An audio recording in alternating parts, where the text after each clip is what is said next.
Welcome to the Queensland Racing Preview. I'm your host, Scooty Pippin, and MJ is back at Toowoomba. Does he do his best work at home or away? I'm not sure. You're looking a lot brighter than the last time I saw you, Curls. How have you handled the trip? It was memorable for you because I certainly can't remember the last time I saw you. It was good time. Worked hard, played hard, and that'll do me for 3 months. It'll just be all work for the next 3 months. I can't play that hard again for a few months after that. Given the way you've been seeing him in the last couple of months, I think you deserve the blowout. Disappointing result. We raised a heap of money for charity, which is brilliant. We won't dwell on the results too much. But yeah, well, I think we both saw him okay in Queensland and tried to make do with what was on offer. Let's get talking about, I guess, the Eagle Farm track this week. The rail's out 5 metres, and the biggest concern that I can see is on the forecast on bomb.gov.au. Always a great thing to check the weather before you start ripping into the form or start betting and get too excited. It looks like 5 to 10 mil on Saturday, but then potentially up to 25 mil on Sunday, and sometimes that weather can come early. Yeah. Definitely a concern. We've seen, the state of the track with no rain. Obviously, rain during the week wouldn't be an issue, and it's just can get, if you get rain on the day, it can cause drama. That gets a lot choppier. Obviously, the water can still drain through, but obviously any surface water helps chop up the track, that sort of thing. So it can be a bit tricky. A little bit of reservation for me. It's really, if there's any question marks about horses handling Eagle Farm and a little bit of rain around, there'll be question marks on those, when doing the form. And again, unfortunately, you just got to wait and see and make some decisions there. So difficult one to sort of blast into through early, but at the same time, there's been enough sort of exposed Eagle Farm form because most of these horses have raced on this track in the last 3 weeks anyway. So we get a good enough guide on then there's obviously those few with a little question marks coming up from Sydney or whatever else. So always interesting. If you see the Doomben track the other day on the midweek meeting, the rail was 11 and they were coming down the outside fence. Yeah, it was incredible. It's incredible to see. The track was just full of fill. It was getting kicked back, everywhere. So it's been pretty dry up here. You desperately need the rain, and these tracks need some time to recover. So hopefully we can get through Saturday unscathed. You sound like a farmer. Let's talk about race 7, Eagle Farm. Interesting race here. I was taken by the winner, Vanna Girl, last time. I still thought the run of Celestial Falls to run second was good. She was sort of wide early, and then all of a sudden, is there a little bit of a square up? She might be more suited to a wet track if the rain sort of comes, but boy, it was a win, Vanna Girl, wasn't it? Yeah, it was one of those runs where I just so keen to see the sectional times because, hashtag BYE, believe your eyes. It was enormous to the eye, and then when you see the data on punting form, it certainly backs up what we saw. Amazing finishing burst from her. I was a little bit salt in the wound here. I had a little bit of a dabble on the in-play there, and I actually had something on Celestial Falls like to lay back in the run because I thought it would lead, and if Vanna Girl goes back and Celestial Falls will get matched at a shorter quite. Too good for me. They must. Vanna Girl must have been looking like winning from the 500 because I didn't get matched. Look, she didn't win by a big margin, but always looked the winner, I suppose. So, probably the same race shape here, isn't it? Celestial Falls in front of her, and does she get over the top?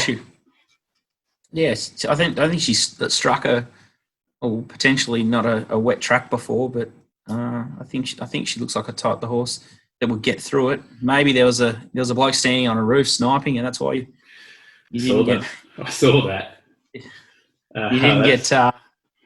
If people are jumping out of trees to have a bet, it's just great for the game, isn't it? I absolutely love it.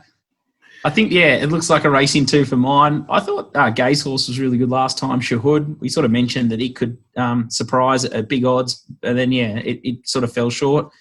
The horse that we've sort of identified all preparation is Selamade as a horse that's going to improve. She was great last start, and we both backed her against Wapiti down at the Gold Coast, and your man, it's definitely not my man, James Orman, couldn't quite navigate a passage for Selamade.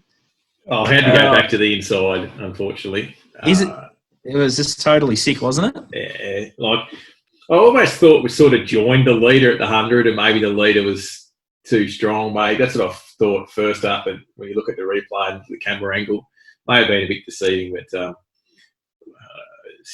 I don't know. What did we cop that day? Somewhere between $11 and $15.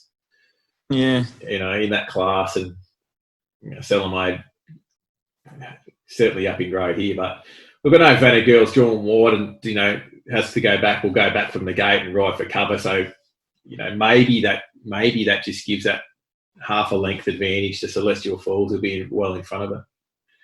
And Selamade will be back there with Vanna Girl. I doubt that she has its finishing speed to finish off with her. Let's kick on to the other group race up there, race 9. It's the Dane Ripper Stakes, weight for age, Group 2, 1400 for fillies. Again, looks like a Bjorn Baker runner up on the speed. Irithea Shalwar is going to push forward from an outside gate. Backrat Baby will be thereabouts. So will Outback Barbie, thought. And then you've got sort of runners like Into the Abyss, Romany Girl. Fiesta was the Black Book runner for mine last start. I backed it. I thought they showed no intent.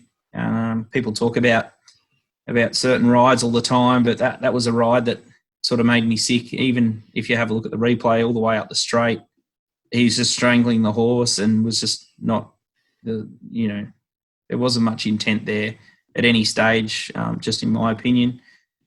I thought, Fiesta presented an okay price here in the early markets, around sort of $11, $12, $13. And I think, from barrier 5 can settle a little bit closer. Some of the figures on wet tracks look okay over shorter distances in wet ground. So even if it gets to a soft 5 or there's a lot of water hit, I think she's absolutely flying, as the comments and notes that I've got on her. And for me, I thought she was the early value in the market. Yeah, I don't disagree with you there. Just that whole race that Shalwar won, I'm sure someone would have been on social media saying it was a one-goer. Winner was heavily backed, had the right run. It's amazing how many times that happens. The stablemate runs second in the race. Like you say, I think Fiesta was there for the exercise. Really, I like her in this sort of class, in her grade. This group, even at group level in Sydney last preparation, wasn't far away.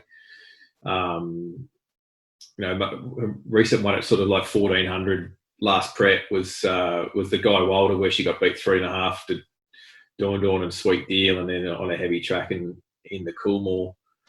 So she is a class animal, and this looks like a sort of race that the stable would sort of pin her for. She was good first up, and then into a Group 2 here. This has sort of got a little bit of Waller set for it feel about it, this horse, I would have thought too. And sort of inside draws the Waller camp a lot more positive as a rule as well. For sure. Irithea, obviously the one that leads, and it's sort of from gate 1, they've got a very likely just leads and holds the front and steers to the best part of the track later in the day. Shalwar maybe pushes forward outside it from the wide gate, would have to be aggressive, I'd imagine, as well, or else it couldn't possibly, go back and run over the top of these.